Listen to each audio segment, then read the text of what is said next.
बघा ना, कधी-कधी ना सुरुवातच सकाळची अशी होते ना, की खूप भयंकर. आता मला माहीत नाही कधी, काय, कुठे मला कसं काय हा काटा टुचलेला.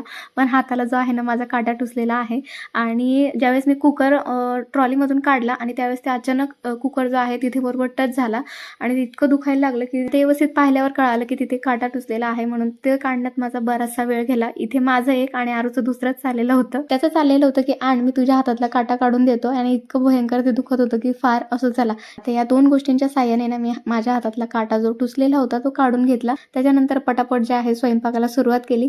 कारण ऑलरेडी जे आहे ना स्वयंपाकाला खूप जास्त उशीर झालेला होता आणि त्यात मी आज बनवायला घेतलेलं होतं वरण बट्टी. अगोदरच मी ना बट्टींचं पीठ मळून ठेवलेलं होतं, त्याच्यामुळे लगेच जे आहे मी बट्टी बनवायला घेतली आणि आज आहे ना मी खूप वेगळ्या पद्धतीने जे आहे बट्ट्या बनवल्या आणि याला मी आता आहे ना 20 ते 25 मिनिटं आहे ना मस्त असं वाफवून घेणार आहे. तोपर्यंत मी ना इकडे मस्त असं तिखट वरण बनवून घेतेय. की ना इकडे बट्ट्या सुद्धा झालेल्या आहेत आणि बघा किती छान अशा शिजलेल्या आहेत.